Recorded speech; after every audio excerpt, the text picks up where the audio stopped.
Boa noite, queridos amigos, boa noite, queridos irmãos. O verbo provocar, ele geralmente é associado a coisas negativas. Tanto é que, se você procurar no dicionário, uma das definições do verbo provocar é justamente desafiar. E isso nos remete a algo ruim. No entanto, o verbo provocar, ele pode ser usado também no bom sentido. Uma provocação filosófica, quando você, por exemplo, provoca o outro a pensar, assim por diante. Na minha profissão como terapeuta, eu preciso ser muito provocador. Porque quando nós dialogamos com as pessoas, com o intuito de ajudá-las, seja profissionalmente ou seja nos atendimentos da casa espírita, temos que tomar dois cuidados. Para não ser muito invasivo, porque apesar de você estar conversando com a pessoa, na tentativa de orientá-la, de ajudá-la, muitas situações, muitas coisas, você precisa esperar que ela mesma chegue àquela conclusão. Você precisa dar o tempo para que ela amadureça e chegue àquele raciocínio. E se você atropelar as coisas, você vai invadir a privacidade e às vezes você vai tocar num assunto que aquela pessoa ainda não estava preparada para falar. Só que também você não pode ficar apenas ouvindo, deixando a outra pessoa falar, sem você ajudá-la a encontrar um caminho. E aí que entra a necessidade da provocação. Você provoca a outra pessoa a sair daquele lugar. Você provoca a outra pessoa a elaborar uma outra linha de raciocínio. E uma das formas bem sucedida de provocar é justamente os questionamentos, a pergunta, essa ideia da indagação. Então eu já elaborei centenas de questões, de perguntas diferentes, de acordo com as pessoas que eu atendo, para justamente fazer as perguntas e deixar a pessoa pensar. Fazer as perguntas, mas em seguida não apresentar a resposta, porque a resposta é sempre de ordem pessoal, particular. E dessas muitas perguntas que nós usamos no sentido da provocação no bom sentido, existe uma em particular que quase sempre as pessoas se enroscam, que quase sempre as pessoas precisam pensar para responder, e grande parte acabam não respondendo, porque não conseguem visualizar a resposta. E a pergunta é, em termos de emoções, em termos de sentimentos, o que é que você sabe sobre você? Vamos tornar a pergunta um pouco mais difícil. De 1 a 10, o que é que você sabe sobre você? 4, 5. Olha, até hoje, o máximo que eu consegui obter como resposta foi 5. Isso demonstra um problema muito sério. Se o que eu conheço de mim, de 1 a 10, chega a 5, significa que existe uma grande parte de mim mesmo que eu não conheço. E se eu não conheço, quer dizer que eu estou muito longe de resolver os meus problemas. Porque se eu já conhecesse, ainda assim seria difícil. Porque depois que você identifica o problema, você tem todo um trabalho para resolver o problema. Se eu nem identifiquei ainda, olha, nós estamos longe da nossa cura espiritual e emocional. Mas isso é assunto para outro dia, não é sobre isso que nós vamos falar. Hoje nós vamos falar sobre o livro Conversa Franca, do Dr. Klaus, e no livro Conversa Franca, a gente trouxe como material para a gente pensar a pergunta, como ser um bom médium. Eu devo aqui fazer um esclarecimento muito importante. O que nós vamos apresentar hoje é, em grande parte, do Espírito Klaus, mas nós também tivemos o cuidado de fazer uma pesquisa nas obras escritas pelo espírito de Dr. Odilon Fernandes. Dr. Odilon Fernandes é um espírito que tem um conhecimento muito profundo sobre mediunidade. E normalmente as obras do Dr. Odilon Fernandes, elas são produzidas, elas são editadas pela editora Pedro e Paulo, de Uberaba. Tá? Então nós estamos aí citando a fonte, além das orientações do Dr. Klaus, nós pegamos alguns trechos de orientações do espírito Odilon Fernandes para nós tentarmos responder essa pergunta. Eu vou perguntar a vocês, não precisam responder, é uma pergunta para ficar no ar. E aqui, vejam bem, eu estou falando de médium no sentido mais amplo.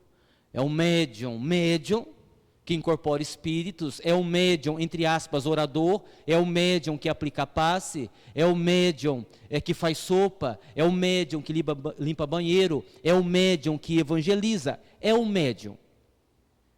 Vocês, individualmente, se consideram bons médiums? Não precisam responder em voz alta, pensem, reflitam. Alguns estão coçando a cabeça.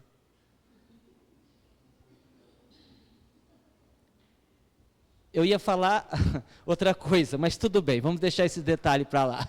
Vamos começar a pensar. Aguinaldo, tem como eu descobrir? Tem, porque veja bem, ser médium não é uma coisa tão difícil.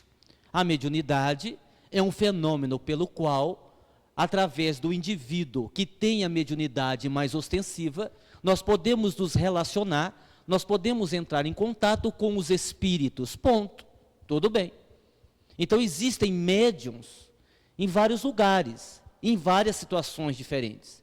Às vezes, pessoas que supostamente enlouqueceram, estão no hospital psiquiátrico, é porque eram médiums, aquilo não foi bem conduzido, e as pessoas acabaram sendo taxadas de loucas, assim por diante. Então o nosso grande desafio não é ser médium, porque, segundo o próprio livro dos médiuns, todos nós somos mais ou menos médiuns.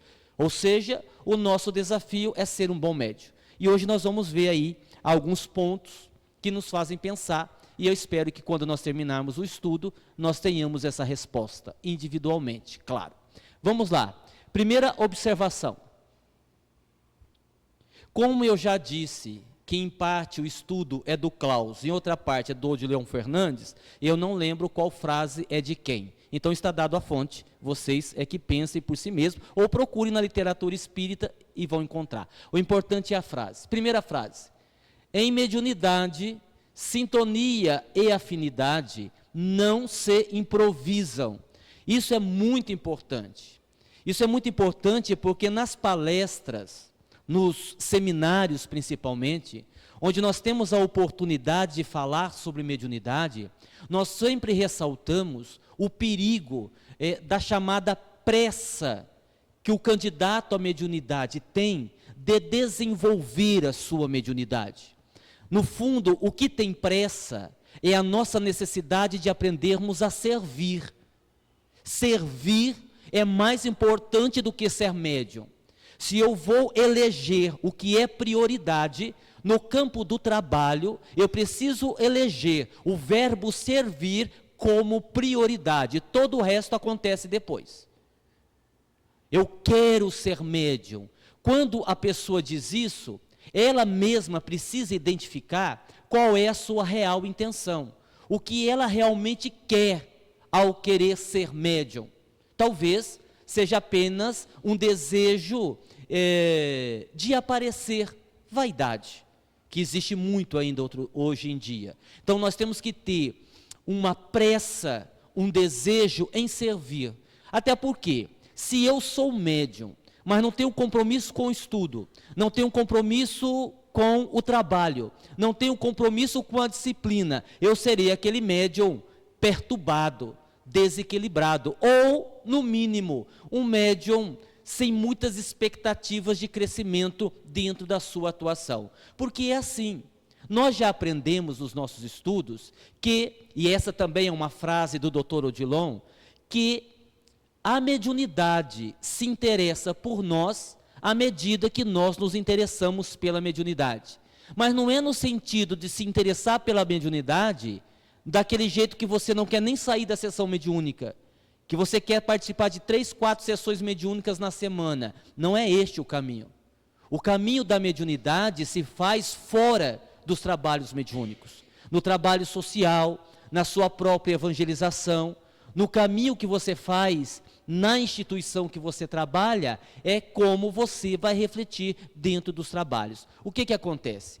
A pessoa que é colocada para o trabalho com a mediunidade apressadamente, corre-se o risco de aquele processo naufragar logo ali na frente. Porque a pessoa não tem conhecimento, ela não tem, digamos assim, o respaldo do trabalho, e às vezes ela não tem estrutura emocional para ser médium. Ah, mas fulano chegou no centro e ele está muito mal, ele está sentindo um arrepião, está abrindo a boca, assim, é característica de mediunidade, é preciso desenvolver a mediunidade. Não, é preciso equilibrar o indivíduo. É diferente. Ah, mas a pessoa incorpora na rua, a pessoa passa mal toda hora. Pois é, então é uma pessoa que está com um problema. Ainda que seja mediunidade, é uma mediunidade desequilibrada. O indivíduo nessa situação, ele não está em condição de produzir, ele não está em condição de trabalhar, ele precisa ser cuidado, ele precisa ser orientado. E é para isso que existem outros trabalhos na casa espírita. Sim, mas nós precisamos socorrer ele imediatamente. Socorra, coloque ele para fazer sopa. Socorra, coloque ele para distribuir mensagem na porta. Aí então ele vai melhorar, ele vai estudar, ele vai conhecer, ele vai equilibrar a sua mediunidade, e depois de um período, se ele perseverar, se ele não fugir nesse meio tempo, então ele começa o trabalho com os espíritos. Simples assim. Simples assim. Sem essa sintonia e sem essa afinidade, não há como a coisa acontecer de uma forma a apresentar um bom resultado. É por isso que nós temos essa dificuldade. Eu já disse isso em um vídeo que está no YouTube, mas permitam-me repetir, porque é importante. Existem 2 erros, na minha opinião pessoal, e eu não sou dono da verdade. Eu estou dizendo isso com base na minha experiência, o que eu conheço de mediunidade. Existem 2 posturas equivocadas. Essa situação, onde o candidato à mediunidade é colocado apressadamente no trabalho mediúnico, e aquela outra situação, onde o indivíduo fica esperando para trabalhar a encarnação inteira. Ele fica lá aguardando uma oportunidade de ir para a sessão mediúnica, 1 ano, 2 anos, 3 anos, 4 anos, 5 anos, e sempre ouve do dirigente: ah, mas você ainda não está pronto. Sim, mas quando é que esse indivíduo vai estar pronto? Se ele já está trabalhando há 2, há 3, há 4 anos, se ele já está se dedicando, ele vai estar pronto quando? Quando ele vai estar pronto? E de repente ele desencarna e nem dá tempo ele começar a trabalhar. Então são 2 extremos perigosos. O meio termo é o caminho mais seguro. Nem tão apressadamente, mas também nem tão com tanta demora. Porque senão o indivíduo desencarna e não dá tempo dele servir, muito menos de ser médium. Porque tem aquela história também, né? O trabalho para Jesus é o trabalho para Jesus. Quem trabalha para Jesus, trabalha para Jesus. É aquela pessoa que diz assim: eu estou aqui. Como já disse Francisco de Assis na sua prece: Senhor, fazei de mim instrumento da vossa paz. Senhor, fazei de mim instrumento daquilo que o Senhor precisa. Se é para incorporar um espírito, eu estou aqui. Se é para lavar o chão, eu estou aqui também. Não interessa o que é que você vai fazer. Depois nós vamos ver isso mais para frente numa outra frase. Vamos ver esta agora. Em alguns casos, médiuns podem trabalhar dentro de um esquema de incorporação dupla. Neste caso, ambos são controlados, espírito e médium. Espírito e médium. Aguinaldo, não entendemos. Um exemplo, quando André Luiz, porque André Luiz, só lembrando, ele se preparou durante alguns anos para poder psicografar as obras através de Chico Xavier. Porque muita gente diz assim: olha, mas André Luiz, ele não era nem espírita, ele não era nem um espírito evangelizado, ficou não sei quantos anos no umbral, aí de repente vem esse espírito e escreve um monte de obra através do Chico, mas que bagagem ele tinha? Bom, primeiro que ele tinha uma bagagem intelectual, isso já tem um peso. E depois que ele foi resgatado no mundo espiritual, ele passou não só a se dedicar ao trabalho, mas vir semanalmente ao grupo espírita da prece, a acompanhar Chico Xavier em todos os seus trabalhos. Ele não incorporava. Ele não era autorizado por Emmanuel a trabalhar. Ele ficava perto do médium. Para quê, Aguinaldo? Para ir estreitando os laços de afinidade. E ele fez isso durante anos. Depois disso, ele foi autorizado a começar a escrever. E quando começou a escrever, foi sob a supervisão de Emmanuel, que se encaixa nesse exemplo aqui. Ambos são controlados, espírito e médium. Ah, mas Aguinaldo, Chico, com toda a sua evolução, também era controlado? Gente, não é controlado no sentido da disciplina, da dedicação, mas controlado no que dizia respeito aos livros. Muitas obras, algumas obras do Chico, quando terminava a psicografia, houve obras de André Luiz que aconteceu isso. Do André Luiz psicografar, através do Chico, a obra ficou pronta, Emmanuel analisar e dizer assim, olha, ficou ótimo o livro, tira 10 capítulos e edita o resto. Não, mas e os 10 capítulos? As pessoas ainda não estão prontas para ouvir. Tira isso, e aí pode editar o livro. Então, esse controle que teve ainda mais naquela época. Então, é isso que o Espírito quer dizer, esse controle. Mesmo porque médium e espírito não trabalham sozinhos. Quando a gente fala de um trabalho, de livros, vamos pegar aqui o nosso trabalho da cirurgia espiritual, o nome que aparece é do Klaus, porque efetivamente é ele que faz as cirurgias, mas ele não trabalha sozinho. Há toda uma equipe montada desde a entrada do portão para cuidar da segurança, dos espíritos que vão buscar outros tantos adoentados, daqueles espíritos que são responsáveis por cuidar dos espíritos tratados depois do atendimento, e etc, etc, etc. Há toda uma equipe. Nenhum espírito realiza um trabalho isolado. Há uma equipe. Como tem uma equipe do lado de cá, tem uma equipe do lado de lá. Então tem muitos problemas da casa que a equipe que está aqui mais perto da gente resolve. Não deu para resolver, levam para um outro espírito analisar. Não chegou-se à conclusão, faz-se uma reunião e os espíritos, numa reunião, decidem o que fazer. O espírito não trabalha sozinho, há uma equipe. Se bem que existem alguns espíritos que eles desejam trabalhar sozinho. Aí é outra coisa, aí é o médium que tem que ver se vai querer ou não trabalhar com esse espírito. Por exemplo, tem um monte de espírito que realiza atividades aqui junto a médiums, junto a pessoas encarnadas, que não tem nenhum compromisso com a doutrina espírita. Ué, mas pode? Ué, pode. Os espíritos que trabalham na casa Caminho de Damasco têm um vínculo com o espiritismo, é com Jesus, naturalmente. Há outros espíritos que realizam um trabalho por eles mesmos. Não são obsessores, não são mistificadores. No entanto, eles querem realizar do jeito deles. Normalmente são espíritos que não gostam de disciplina, que não gostam muito do trabalho em grupo. Então, nós temos esses acontecimentos. Ok? Tudo certo até aqui? Certo? Vamos lá. O fato de vocês não poderem fazer pergunta porque está sendo filmado, não quer dizer que vocês precisam ficar com essa cara, né, de estátua. Né? Não precisa ficar assim tão tenso, né? Pode rir de vez em quando, pode, né? Fica todo mundo parado, não. A cara de paisagem, pode fazer movimentos, não precisa assim ficar desse jeito, né? Não precisa ficar desse jeito. Vocês viram, sem citar nomes, porque está sendo filmado, eu não posso citar nomes, mas houve uma tendência, depois de uma reunião que nós fizemos com a nossa equipe, com o Contra-Regra, com o produtor, né? Houve uma decisão das gravações começarem a ser de quarta, porque aí você evita algumas perguntas que levavam o nosso estudo até a meia-noite. Então observem, que maravilha, eu não sou interrompido, né? Sem citar nome de ninguém. Depois vocês discutem, depois do estudo vocês discutem. Se, por exemplo, o médium sente que o espírito deseja desenvolver um assunto que não seja do seu conhecimento imediato, tem ele a obrigação de pesquisar e de se colocar apto. Ou seja, o espírito não faz todo o trabalho. É preciso que haja por parte do médium uma dedicação. E se ele não conhece o assunto que vai ser abordado, ele precisa conhecer. Eu me lembro que quando eu psicografei o livro Dimensões Espirituais, isso José Lázaro sinalizou que escreveria alguns capítulos sobre a política no Brasil, como ele o fez.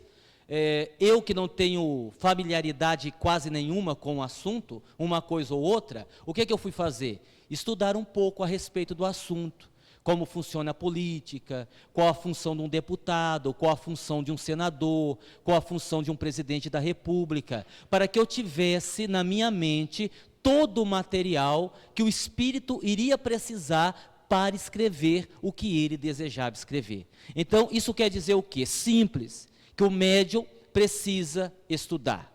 É bom, por exemplo, vamos imaginar um médium principiante, que está começando com a sua mediunidade, de psicografia, e aí o médium diz assim, olha, os espíritos que escrevem através de mim, que estão apenas ensaiando alguma coisa, que estão apenas me treinando, já sinalizaram que pretendem escrever romances. Então você pega, antes de começar, pega uns 50 livros de romance, diferentes, e vá ler obras de romance, para que você possa ir se habituando com a ideia do romance, porque se você escreve um livro de estudo, ele tem um formato. Se você escreve um romance, ele tem um outro formato. Às vezes as palavras são outras, o espírito é o mesmo, mas ele usa um outro linguajar, uma outra forma de escrever. Então o que o médium tem que fazer? Estudar, debruçar-se sobre os livros. Eu sempre gosto de contar esse exemplo, não ligo para isso, que logo que eu comecei a psicografar,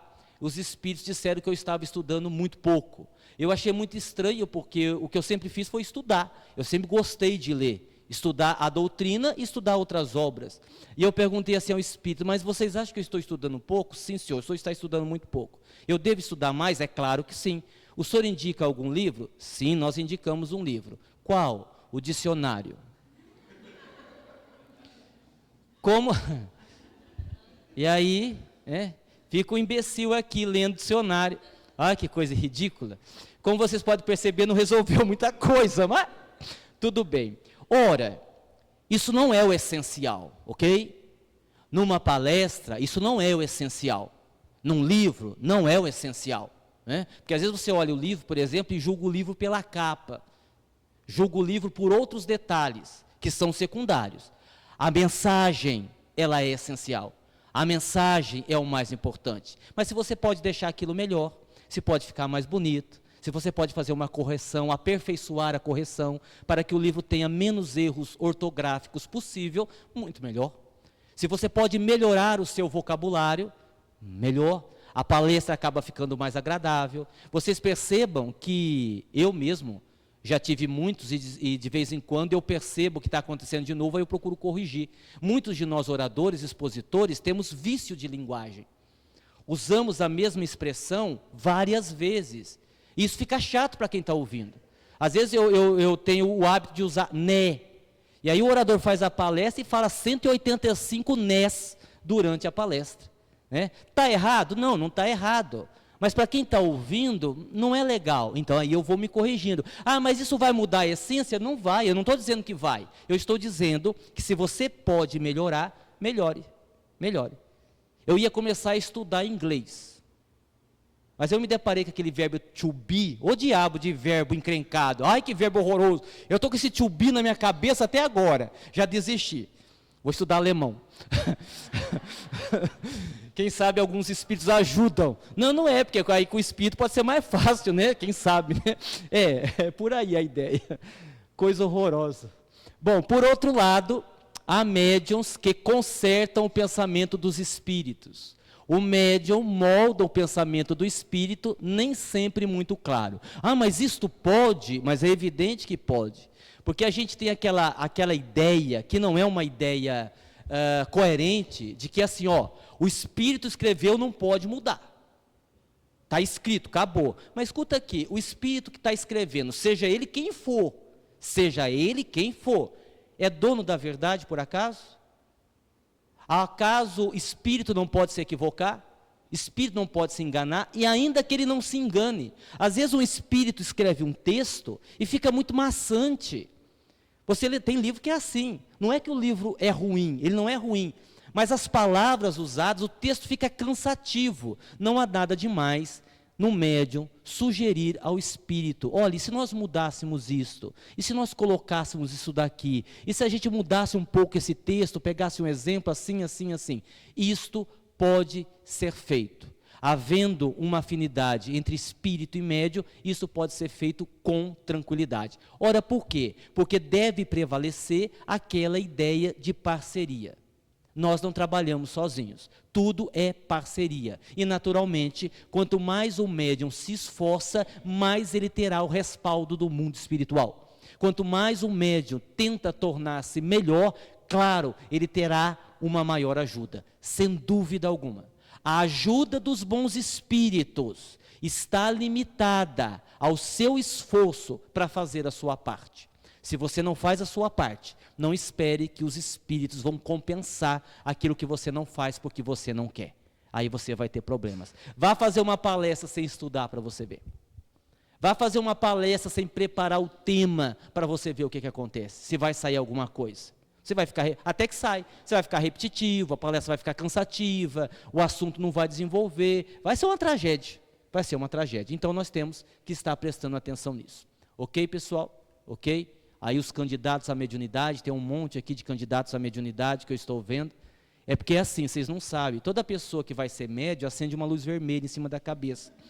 E a gente que está fazendo a palestra, a gente enxerga, vocês não enxergam, mas a gente enxerga. Eu estou vendo 18. Aí os médicos que estão ruins, aí a luz fica piscando, sabe? A luz quando está para queimar, fica tuc, tuc, tuc, também estou vendo um monte. É bom que aí a gente já vai trocando, né? A luz que está para queimar para a luz nova que está chegando. E tem muita luz que está para queimar, que é muito melhor do que as luzes que estão chegando, viu? É bom que se diga isso. Porque tem muito médium, vou usar uma expressão corriqueira, tem muito médium, digamos assim, da velha guarda, que aguenta o tranco, que segura o boi à unha, vamos assim dizer. E também tem muita gente boa chegando. Que bom, que aí você tem aqueles médiuns mais experientes, e nós vamos ver lá no final, e eu já vou adiantar aqui, o perigo, e eu vou usar um palavrão, não é um palavrão, mas é uma palavra feia, e a idiotice do ciúme entre médiuns, que é tão comum nas casas espíritas. Isso é de uma imbecilidade sem tamanho. Porque o médium que já está na casa, ele é experiente, ele está trabalhando. Quer dizer, de certa forma, ele conquistou o lugar que ele está. Porque ele serviu, ele trabalhou, ele se esforçou, ele estudou e foi colocado para trabalhar. Os médios que estão chegando e vão fazer o mesmo percurso. E sendo colocados para trabalhar, naturalmente não tem a vivência, a experiência que os médios, digamos assim, mais antigos têm. Qual é a necessidade dessa disputa? Qual é o sentido do ciúme? Absolutamente nenhum. Porque cada um é responsável por aquilo que produz, cada um é responsável por aquilo que faz. Ninguém vai perder a oportunidade de trabalhar porque o outro chegou para pegar o seu lugar. Meu Deus, continua grande a seara e continuam sendo poucos os trabalhadores. Como se nós tivéssemos aí um monte de trabalhador e não tivesse onde colocar. Ah, então eu vou dar um jeito de fazer uma maledicência de fulano que está chegando agora, porque vai que eu perco o meu lugar para ele. Não tem perigo, gente. Pode ficar tranquilo, não tem perigo. Então, é algo ruim, é algo inútil e assim, perturba demais a harmonia da casa.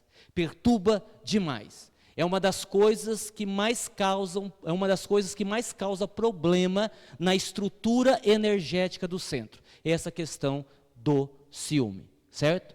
Eu já falei para o pessoal, aqui nós somos justos, totalmente justos.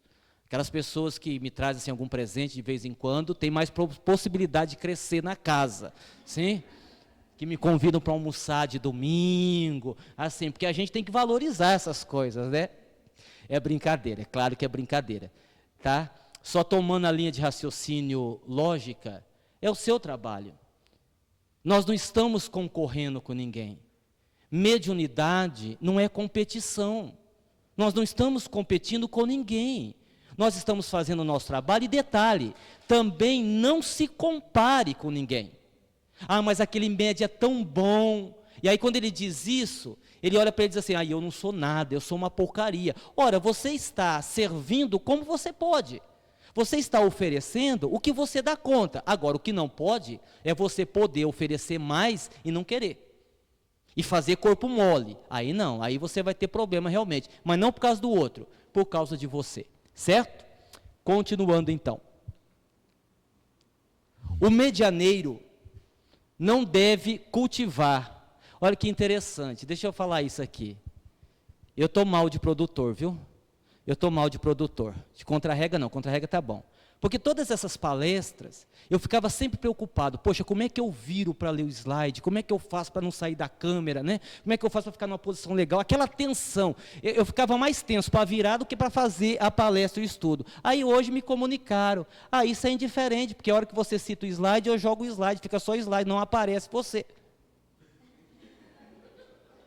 Aí depois de um ano, a pessoa me diz isso. Poxa, tudo bem, vamos lá. Faz parte. O medianeiro não deve cultivar preferências por este ou aquele tipo de mediunidade, fugindo às suas características naturais. Mediunidade ou é construção do tempo ou é resgate. Ou é resgate. Se é construção do tempo, o que vai acontecer? Quando você olha para o médium, você, poxa, mas aquele médium é fantástico.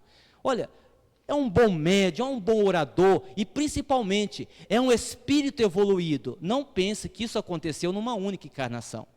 É sinal que aquele espírito veio trabalhando, veio se esforçando, 1, 2, 3, 4, 5, 6, 7, até chegar onde ele chegou. Por isso que a inveja também não tem sentido. Mas eu queria ser como você. Você vai ser daqui a umas 3, 4 encarnações.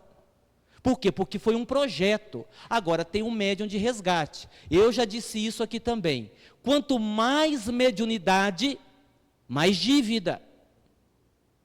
Quanto mais mediunidade você tiver, não se orgulhe. Olha, eu tenho 2 mediunidades. Que tragédia. Que tragédia. Melhor que você não tivesse nenhuma. Porque talvez, quem sabe, você não tendo nenhuma mediunidade ostensiva, signifique que você não seja tão devedor assim.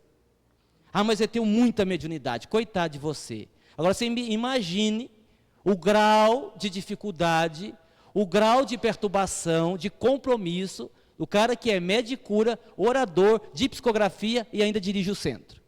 Coitado desse espírito. É um miserável, deve ter saído das regiões subcrostrais para merecer isso. Vocês entenderam, pessoal? Porque aí entra um pouco também daquele negócio assim. Mas eu queria ser médium de cura. Sim, mas você não é passista? Eu sou. Então, seja um bom passista. Qual é o problema? Então, mas eu queria muito dialogar com os espíritos, eu queria ser doutrinador. Mas vem cá, você conversa bem? Não, eu gaguejo muito, tenho dificuldade, eu tenho vergonha. Bom, então você quer isso para quê?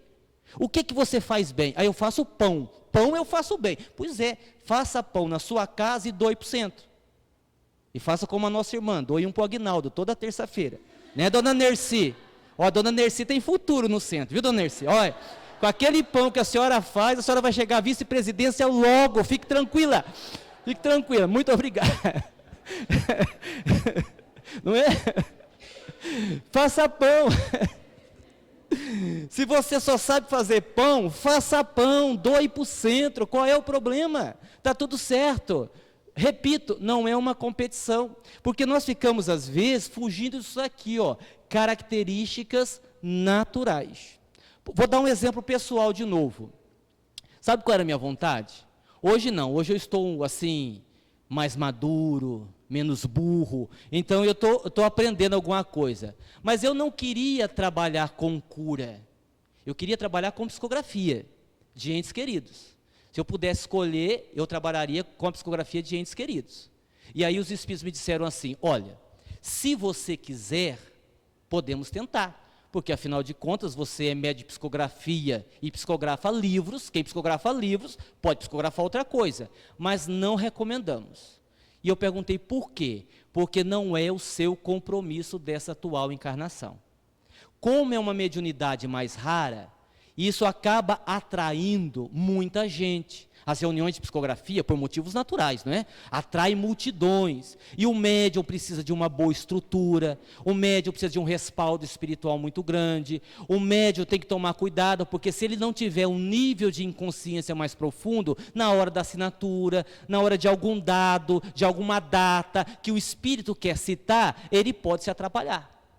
Como você não veio com este compromisso, nós não temos como lhe dar toda essa estrutura, e você pode ter problemas. Se você quiser arriscar, nós apoiamos. Se você quer uma opinião, não vá por este caminho, que não está na tua programação reencarnatória. E, claro, usando do bom senso, eu desisti, não vou me aventurar numa coisa que não foi programada. Então tem muito isto. Tem muito esta questão. Geralmente eu conversava com o seu Carlos antes do estudo, ele me perguntava sobre nós termos um compromisso no centro, não realizarmos aquele compromisso e fazermos uma outra coisa. Se isso teria algum problema, depende do compromisso. Geralmente é assim, ó, você tem várias tarefas na casa espírita e uma tarefa principal. Às vezes a pessoa, ela aplica a passe, ela de vez em quando faz uma palestrinha, faz uma prece, mas a sua função principal é ser médium. Ela reencarnou com o compromisso de ser médium. Então essa tarefa tem que ser levada mais a sério. Não dispensa ela de fazer outras coisas. Ah, eu sou médium, vou fazer só isso. Não. Todo mundo tem que trabalhar em tudo. E aqui vale para eu já dar um lembrete. Trabalhador que é trabalhador tem que fazer tudo. Tem que ser médium, se for o caso. Tem que ajudar nas promoções. Vir descascar legume, vir ajudar a vender convite, fazer tudo. Né? Logo nós vamos começar a falar do entremédios. Quem não faz tudo, não vai também para o entremédios. A gente precisa ter essa mentalidade. Nós não podemos ser servidores de Jesus quando nós queremos. Olha, ou eu sou ou eu não sou. Ou eu estou ou eu não estou. Ou nós contamos com a pessoa ou nós não contamos. Então a gente precisa definir isso. Se eu quero ser trabalhador ou simplesmente espectador, porque você também pode, não tem problema nenhum. Não tem problema nenhum, mas a gente tem que se definir. Em cima do muro não é uma boa posição, ok? Deixa eu correr um pouquinho, para a gente não ultrapassar o horário. Sempre há grande risco de os médiuns cultos se elitizarem, distanciando do povo a palavra do Consolador. Essa era uma grande preocupação do Chico, porque o espiritismo sem Jesus é apenas uma ciência, apenas uma filosofia, como tantas outras. O ponto central da doutrina espírita é Jesus. Tanto é que existem muitas religiões que são reencarnacionistas, no entanto, sem a figura de Jesus, não promoveu nos seus adeptos nenhuma evolução de maior significado. A nossa linha diretriz é o Cristo. E aí os espíritos nos chamam a atenção, assim, gente, não é que fazer sopa vai salvar a nossa encarnação. Não é que ficar no meio da favela vai salvar a nossa encarnação. Nós sabemos que não é isso. Nós sabemos que é o autoconhecimento, a mudança de comportamento é que vai dar jeito na nossa vida. Mas como nós somos espíritos extremamente egoístas, orgulhosos, há uma necessidade da gente não se distanciar muito do povo, principalmente os médiuns que se destacam não pelo valor moral, quando eu digo se destacam, pelos compromissos que têm. Nós temos que tomar muito cuidado com isso. Eu acho que, para a gente encurtar o assunto, Chico Xavier, que é referência para todos nós, ensinou muito bem isso. Ensinou muito bem isso. Porque em momento algum da mediunidade do Chico, em momento algum da sua missão, e aqui vale ressaltar, Chico era missionário. Nós não. Nós não. Chico tinha uma missão. Nós temos resgates. Resgates. Allan Kardec tinha uma missão. Nós não. Nós não encaixamos nessa definição de missionários. Ah, mas ele produz muito. Sim, produz muito porque é endividado. Mas ele faz muito. Sim, faz muito porque tem muitas dívidas. É um espírito miserável, é por isso que ele faz muito. Missionário é outra coisa. E não há nenhum momento na vida missionária de Chico Xavier da qual ele tenha se distanciado do povo, da necessidade alheia, seja onde fosse, debaixo do abacateiro, no meio da favela, no atendimento espiritual, no receituário. Para quem não teve contato com o Chico logo no começo do seu trabalho, Chico, logo no começo, fazia um trabalho individual com o Dr. Bezerra de Menezes. Era um dia que tinha na semana, onde o Dr. Bezerra vinha através do Chico e passava receituários para as pessoas. Pessoas com problema de saúde, e então o Dr. Bezerra, através do Chico, passava receituários. Houve época que tinham Havia no centro do Chico muitas materializações, porque o Chico também era médium de efeitos físicos, então se materializavam espíritos, era uma coisa assim extraordinária, maravilhosa. E Chico sempre arrumava um tempo para incorporar espíritos sofredores. Haviam as reuniões mediúnicas específicas, onde ele funcionava como um médium de espírito obsessor, de espírito doente. Porque fica também essa ideia, né? O médium que dá orientação, ele não vai se aproximar muito desse trabalho. Ao contrário, a mediunidade é uma ferramenta para auxiliar espírito doente. Tem médium que diz assim, mas eu fico constrangido, porque eu não recebo nenhum guia, eu não incorporo nenhum benfeitor, eu tenho dificuldades em incorporar o espírito tal para dar uma mensagem. E quem diz que isso é importante? Essa não é a finalidade da mediunidade, porque se eu quero mensagens consoladoras, eu leio o Evangelho. Se eu quero mensagem de orientação, eu leio o Livro dos Espíritos. Isso acontece esporadicamente, é natural. Mas a função da mediunidade é socorro. Se é socorro, não é para ficar recebendo guia, que você pode até fazê-lo em um ou outro momento. A sua função é socorrer quem precisa. Pelo contrário, está numa situação delicada, não os médios que só recebem espírito inferior ou doente, e sim os médios que só querem incorporar guia. Esses estão num caminho perigoso da vaidade, tá? Então, os médios às vezes têm umas coisas também que não se justificam. E a elitização é aquela coisa, né?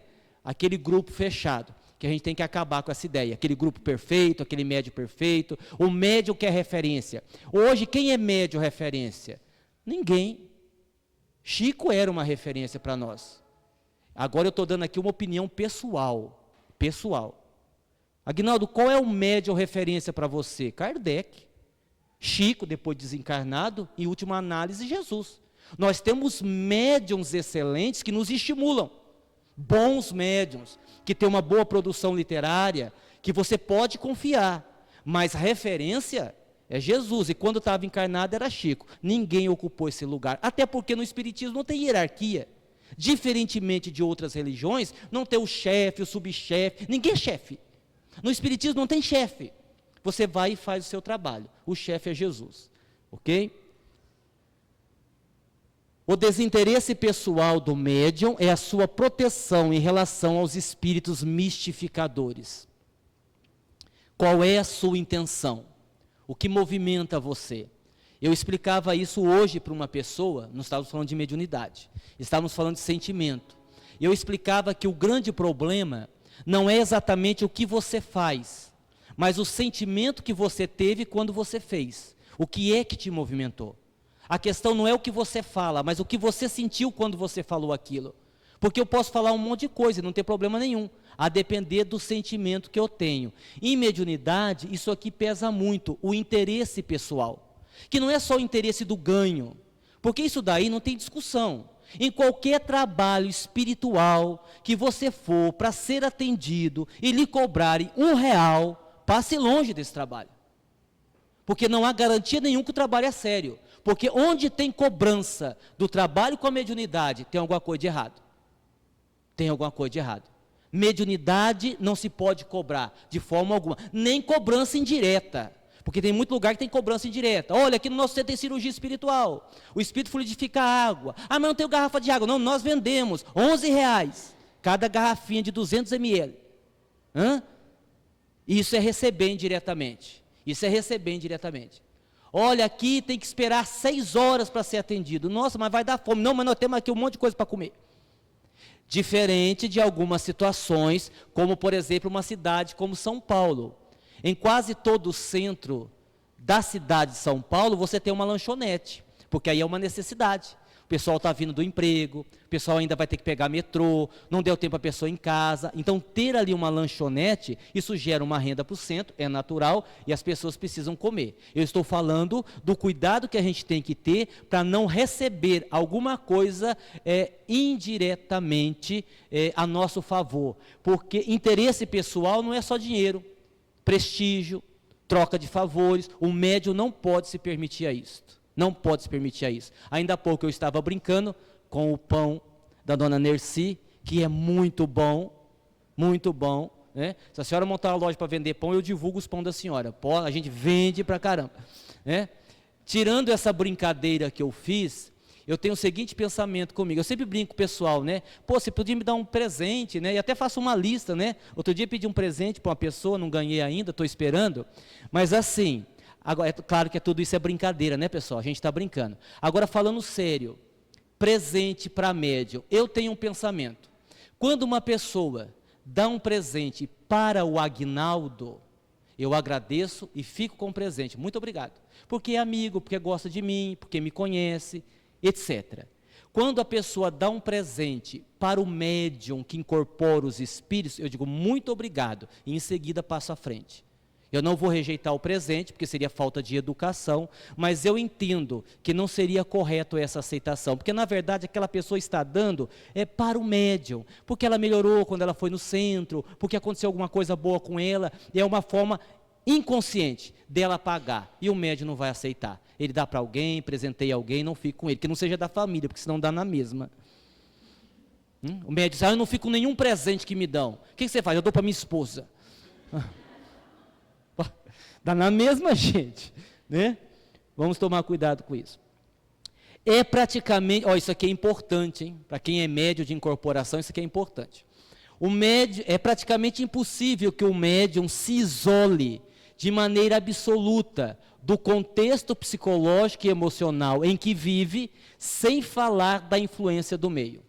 Ou seja, se eu sou médium, ponto, eu vou ser influenciado pelo meu psicológico, pela minha estrutura emocional e pelo meio que eu estou. Isso vai influenciar na comunicação de um espírito. Às vezes os médiuns, eles acabam sendo induzidos a uma determinada incorporação que não é real, que não é verdadeira, influência do meio. E a outra questão, o psicológico e o emocional, nós já discutimos muito. O estado emocional do médium influencia na mediunidade, porque nós não somos totalmente neutros na mediunidade. Nós temos uma participação ativa. Pode beber água na filmagem? Pode, né? O senhor autoriza, produtor? O senhor autoriza? Autorizou, então eu posso.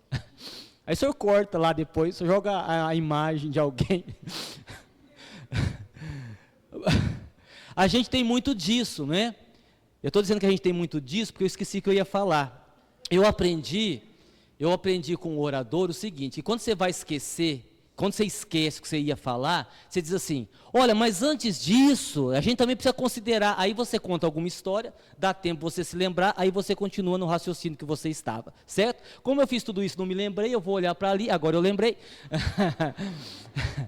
Que claro, que como você está emocionalmente, influencia. Imagine, como dizer que não? Aguinaldo, mas a gente não aprende que o médium, quando ele chega no centro, ele tem que deixar os problemas do lado de fora. Sim, você aprendeu isso, e você consegue? Você faz, se você fizer, ótimo, melhor ainda.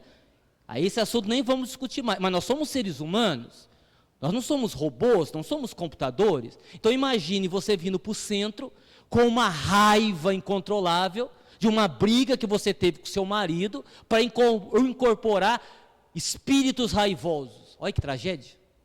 Coitado do doutrinador que for atender esse espírito.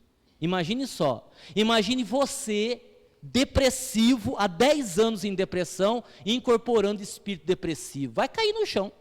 Não vai nem conversar. Vai deixar você, deixa eu quieto, deixa eu ficar em casa. Imagine você, um doutrinador que não tem paciência. Explosivo, né? Que tem um monte de empregado e sai dando patada em todo mundo. Na hora que chega o coitado do espírito, você vai pensar que é teu empregado e coitado dele. Então, as nossas emoções influenciam na nossa mediunidade.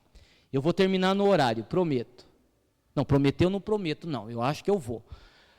O médium deve ser sempre ele mesmo, sem o desejo de copiar. Aqui não está errado não, tá? É que o desenho aqui, está tampando o R, tá? Viu, produtor? Não está errado não, viu? Pois, estava errado lá, que você escreveu, não corrigiu. Não está errado, é que o desenho está tampando. Sem o desejo de copiar esse ou aquele médium. Bom, nós já explicamos, né?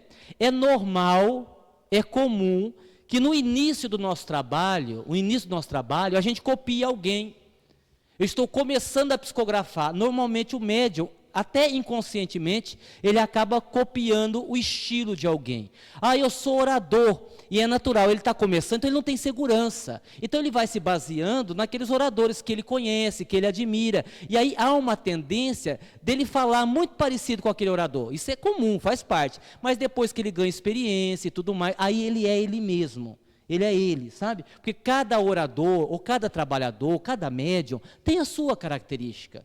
Cada um fala de uma forma, cada um fala de um jeito, e pronto, e pronto. Eu acho que deve ser assim. Eu tenho esse pensamento, né?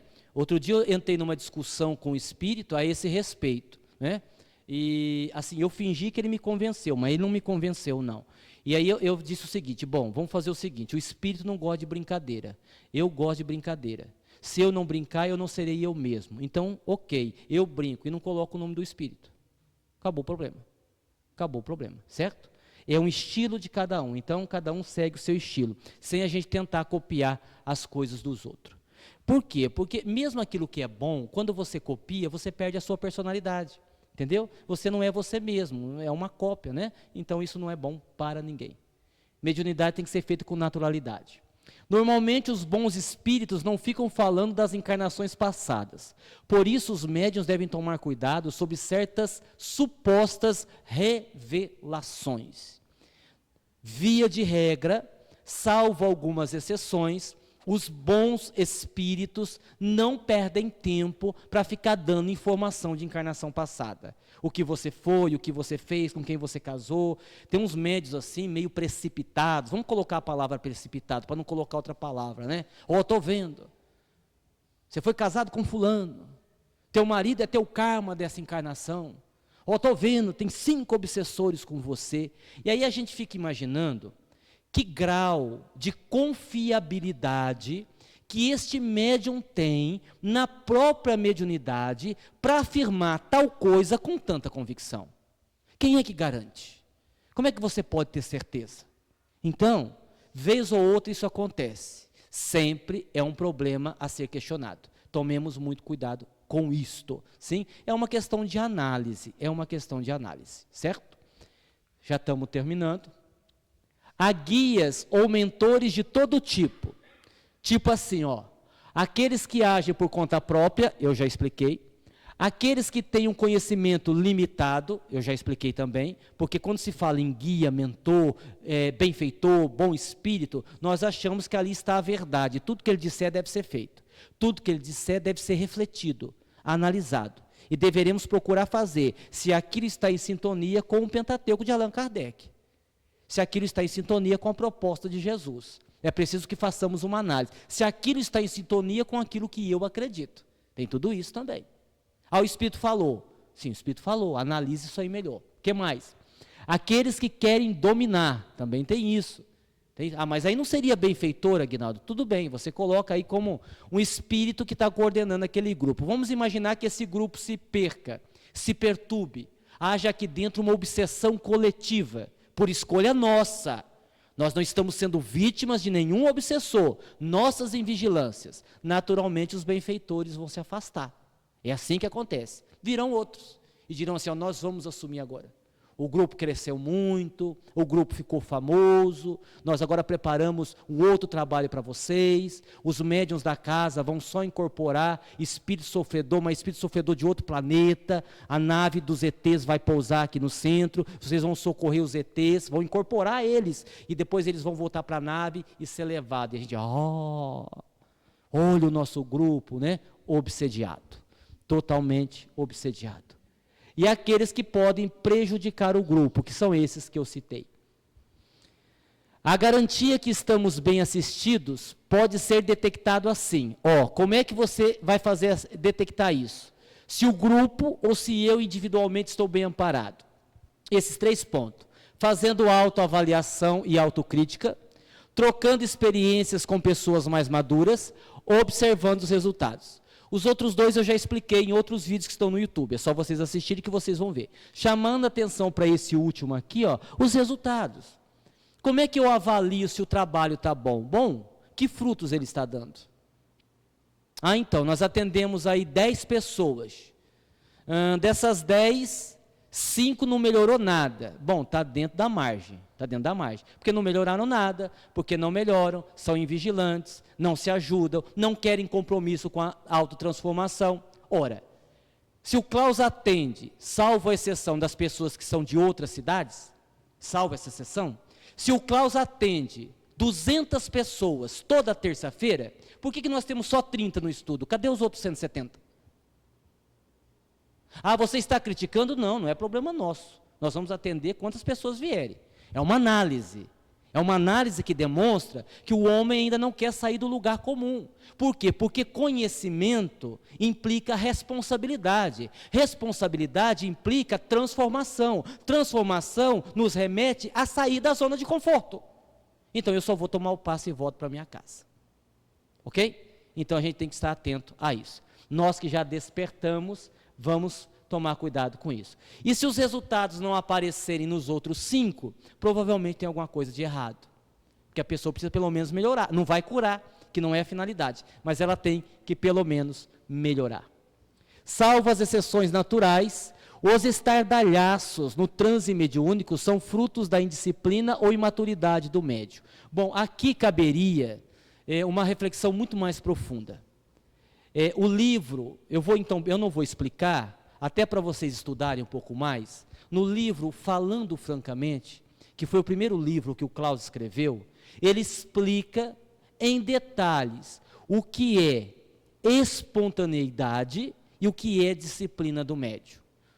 O grito mais alto, o cair no chão, esses cacuetes que às vezes os médiuns têm, o que isso é natural e o que não é natural. Então eu peço que vocês leiam um livro, lá está muito bem explicado, tá? E aí vocês aproveitam para comprar também. O médium que incorpora espírito sofredor é o enfermeiro, socorrendo feridos no campo de batalha. Eu diria que nem enfermeiro é, sabe? Eu diria que nós somos assim, doentes um pouco melhor, que saímos da UTI e estamos ajudando aqueles que estão em pior condição. Eu colocaria assim, porque enfermeiro nos leva a pensar que somos superiores, e não somos. A diferença do obsessor que se comunica na sessão, para nós, é mínima. É mínima. Outro dia, eu tentava esclarecer um espírito, muito inteligente e muito agressivo, e num dado momento ele disse assim, olha, você está tentando me dialogar comigo por quê? Nós somos iguais. Eu disse, não, iguais não, nós somos parecidos. Nós somos parecidos porque eu vim do mesmo lugar que você. Nós somos parecidos porque eu já fiz tanta burrada quanto você, mas somos diferentes porque eu progredi e você continua no mesmo lugar. Essa é a diferença. Essa é a diferença. Então, essa diferença existe. Ainda que a gente não tenha ficado muito longe, mas existe essa diferença, certo? Assim, eles estão na rua e você está na calçada, em termos de altura espiritual. Ó, isso aqui eu já expliquei. Ah, isso aqui é médio. Ó, que delícia, ó, que médio. Ó. Trabalha por amor, vocês estão vendo? Isso aí é por amor. É a penúltima pergunta. O médium vaidoso é flor artificial. Pode ser bela, porém não possui perfume algum. Né? Interessantíssimo. Aí a gente vai para a última questão. Não, a penúltima, perdão. Penúltima, tem mais uma. Para o médium, a mediunidade nunca deve ser uma ocupação esporádica. Ah, eu vou de vez em quando, eu vou quando dá. Né? Essa história de você vir ao centro só no dia do trabalho mediúnico, anote aí, não vai dar certo. Pode anotar, não vai longe. Porque, como eu disse, é um conjunto de atividades. E aí o Espírito finaliza. Isso aqui eu lembro bem, isso aqui é do Odilon Fernandes. Mediunidade é pegar ou largar. Ou você pega, ou você deixa para o outro. Quem muito escolhe o lugar de servir, acaba não sendo chamado para o serviço. Aquilo que eu expliquei ainda há pouco. Né? Ah, eu só quero ser médio. Eu só trabalho se for na sala do Klaus. Vou nem falar nada, né? Não vou nem falar nada. Agora essa é a penúltima realmente. Menino, mas que moça delicada. Não, eu não tinha visto isso. Você viu que ela é muito sutil, ela coloca a raiva para fora, né? Essa moça nunca vai ter mágoa, que ela já chega e resolve o problema de outro jeito. Bom, Ciúme de médium é pior que ciúme de quem se apaixona. Para ver que a coisa é complicada, hein? Pior que mulher que se apaixona. Bom, e a última pergunta. Quer ser um bom médium? Vocês querem? Sim ou não? Sim. Faça como ele. Simples assim. Só isso. Nada mais que isso. Copie ele e você será um grande médium. Grande com G maiúsculo. Ok, pessoal? Ok? Então tá bom. Muita paz a todos. Que Jesus nos abençoe. Muito obrigado e até a próxima. Vamos todos com Deus.